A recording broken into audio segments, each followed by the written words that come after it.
Doing a quick tutorial for you on lettering. Um, Took a little break from doing our Kickstarter we're working on.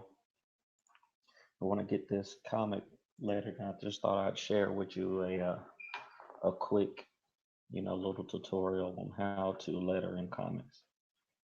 Not that anybody asked for it or anything. It's just, just thought it would be nice to do one. I always wanted to try it.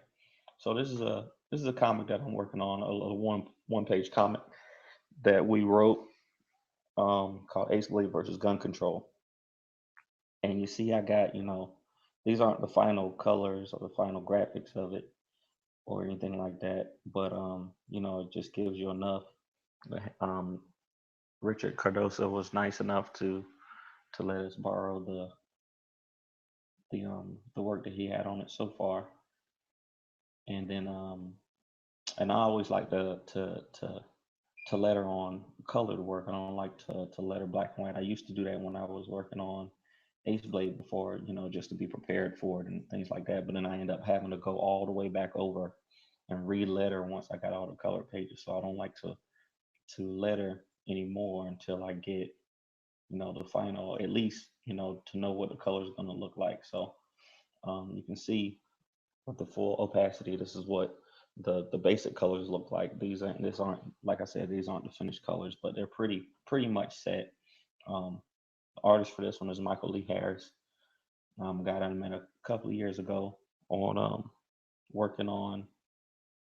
I had him do a commission at Heroes Con way back, probably like 2012 or something like that. And he's just an amazing artist. So I always wanted to work with him on something. So I figured this would be a good chance. So to get right into it, this isn't going to take too long. Hopefully, I'm just going to do a couple of things here to show.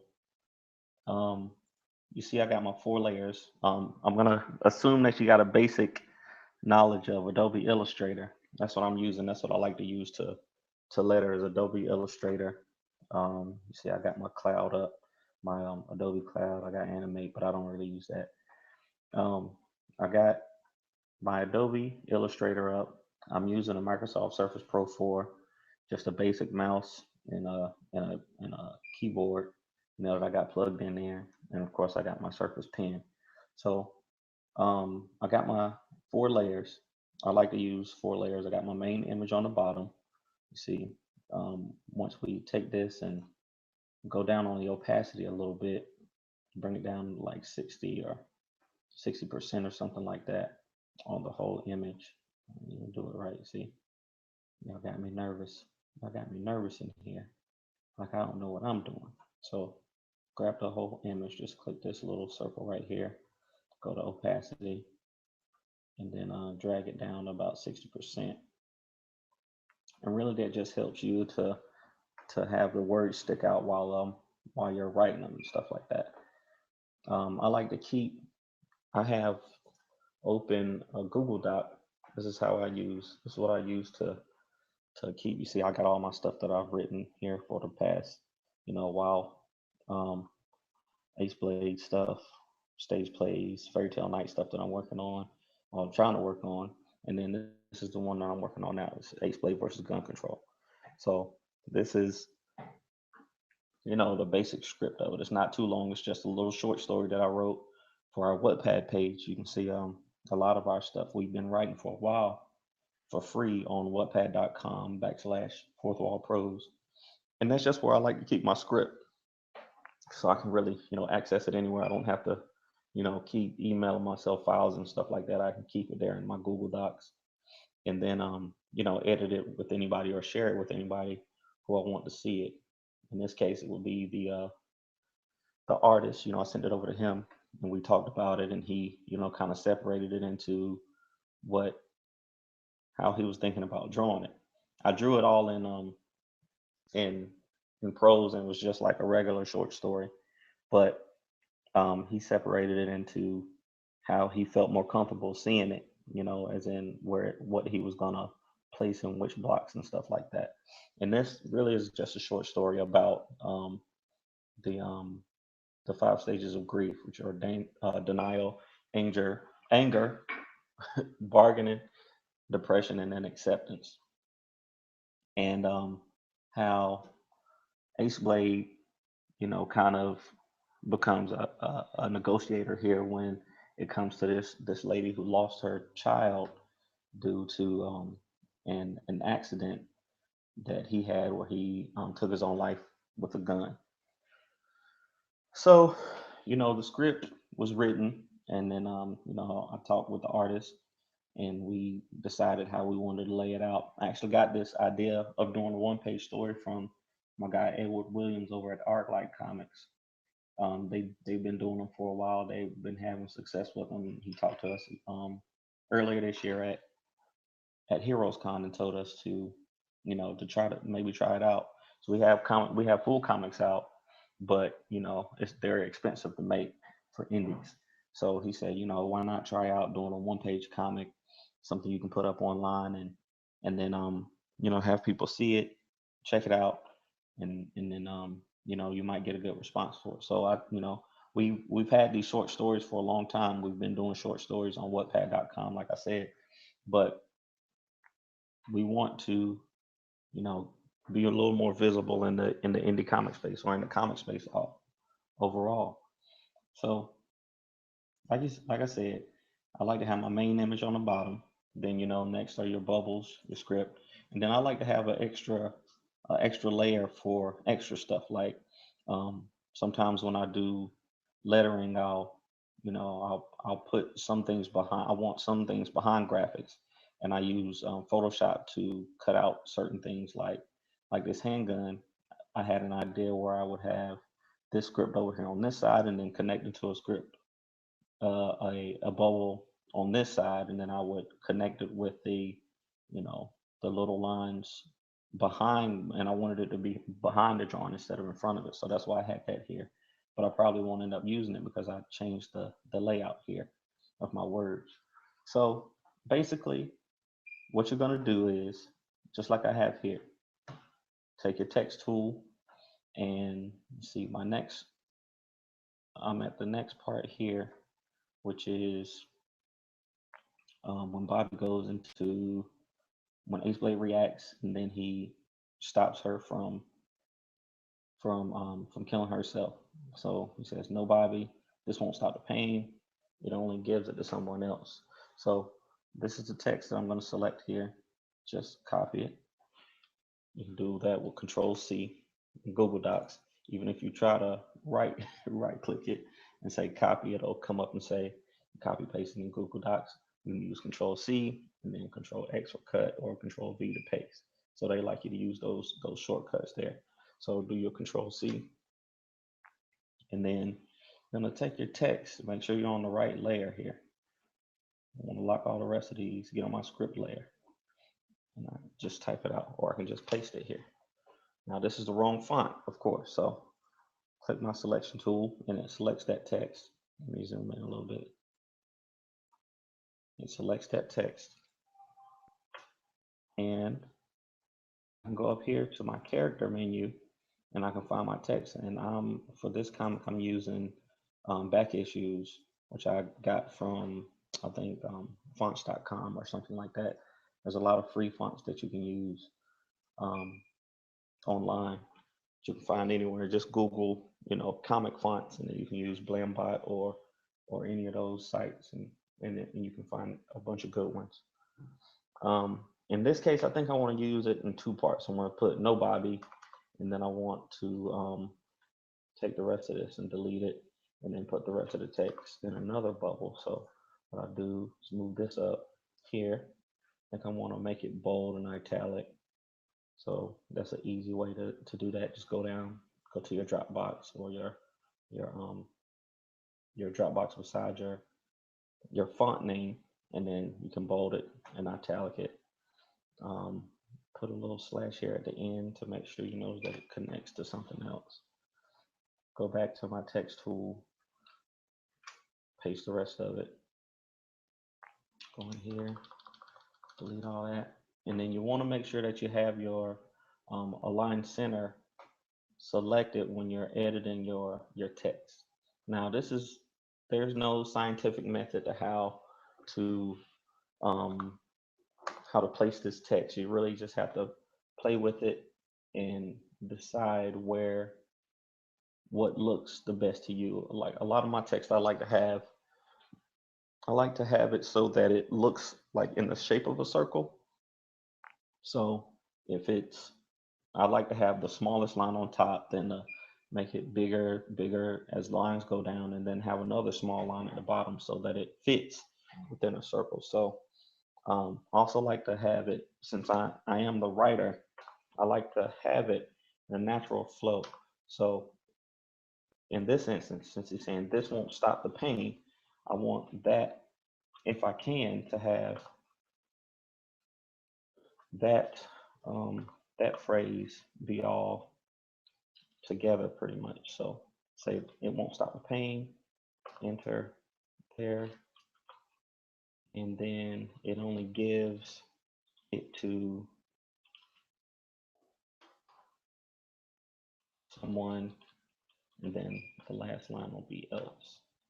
So yeah, I don't really like how that looks, so I'll go back and see, if there's any way I can fix it, even if it, requires me to change the text around, the script around a little bit. It only gives pain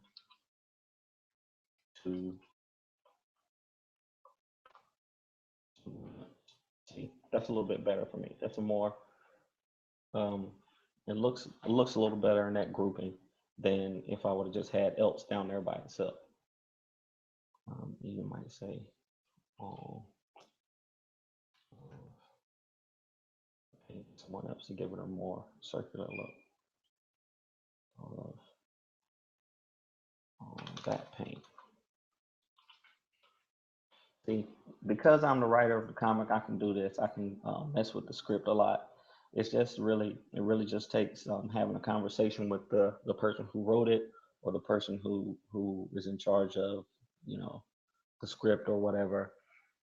That's why I like to letter my own comics, is because I don't have to really to talk to anybody about it. I don't have to ask anybody. I can really just do it on my own. So in this, then we're gonna go to our bubbles layer, and what I like to do is just, there's this new feature on Adobe Illustrator called the Shaper tool. Now, since I have the since I have the Microsoft Surface Pro 4, I can just take my tab and just draw a circle around it like that. You see, I can draw a circle around it, and it makes a bubble that is, close to what I want. I can take this and I can edit it. I can make it a little bigger, a little smaller. I can grab this and the script at the same time, and then I can use my tools up here, my horizontal align tool, to put it right in the middle, to put it right there in the middle, just like that. So then I can edit and make it fit better, using these tools. And that's something I like to do, to have it right there in the middle. But I also like to mess my bubbles up a little bit. I don't like them to be too perfect. So I like to use my direct selection tool and mess with my points a little bit. So I might bring this one out just a little bit, on the side, and then, skew it a little bit to make it a little off. Sometimes just depending on the character or something like that, I might have bubbles that are, a specific way. Like I might make all of Aceblade's bubbles purple, or even have a thicker outline for him. Or like for this one, for example, I can take it and then take the bubble and up the stroke a little bit, since he's a little more adamant about that right there, and then separate it from this. But yeah, one thing I don't like to do is cover up the art too much. So all this background stuff, I love that it's there, but I would rather cover up this stuff back there than Aceblade's face or the hands, because you see the way that he drew the hands is showing that she's, out of control, that she's distraught. So that kind of stuff I wouldn't want to cover up. But other stuff like, you know, the balloons or the banner or stuff like that, I don't feel as bad covering up. Now this is only these are my, you know, personal preferences for lettering and stuff like that. So, you know, as you do it more, you'll find better ways to do it, things that work with you. But this is just how I like to do it. So like this, I always have trouble with these tails, with these balloon tails, and it's just, you know, it's just how it goes. Now I've gotten to the point where I really just like to draw them on. So I'll take my paintbrush tool and go to my bubbles layer, and I will just draw the tails on. So I can just like this. Oh, that's how I want it to look. Take it and then edit it to or use my Pathfinder tool and make it one thing, and then go back and switch it to the default field. See, that looks a little too weird. So just go back, Control Z until I get to where I want, and then try it again. You know, go back in here and then try it again. See if I can do a little better this time. I don't want it to be a straight, you know, I don't like my my bubble tails to be straight, but I do like them to, I like them to look a little more hand drawn because I like to have that feel to them. See, that's not too bad. So I can keep that and then use my Pathfinder tool to connect those two. Um, Maybe even bump a stroke up on it a little bit. See, that's not too bad. I like that. And then for this one, you know, if I wanted to connect the two, another way that you can do it is to use the pen tool to connect one to the other. Give it a little curve there. Connect another point, go around, and bam, beautiful. And then you can connect all of these together using the Pathfinder tool. You unite them. Oh, I didn't select all of them. Select them all. Then unite them like that, and there you go. So, you know, it's not incredibly difficult once you get the hang of it. It's just using the tools over and over again until you are comfortable. So even though these aren't the the final colors for this one, you can kind of see, you know, it's not too bad. I kind of like it. But the one thing that I did mess up here, you see, I didn't change my letter, my script weight back to normal over here. I left it bold, but it should be regular. See, now I've already messed. Now I've done messed everything up because this doesn't look as good. So what I could do is just, you know, make it a little bit bigger so it doesn't seem bold, but you know, that might mess up my entire flow of the regular ones. Or I can just go back and redo it all over again, you know. See, there's certain things that you gotta that you gotta pay more attention to. And me trying to record this and talk and do all of that stuff is got me distracted. See, now these words are larger than the rest of my script out here, so I have to decide if I want to keep it or if I want to go back and redo it. I'll probably end up redoing it, but that's just a quick little tutorial. So, like I said, it's me, Danny J. Quick, doing a little quick tutorial. Um, you can find this once we get done with it. You'll be able to find this comic on our Patreon page, patreon.com/fourthwallpros.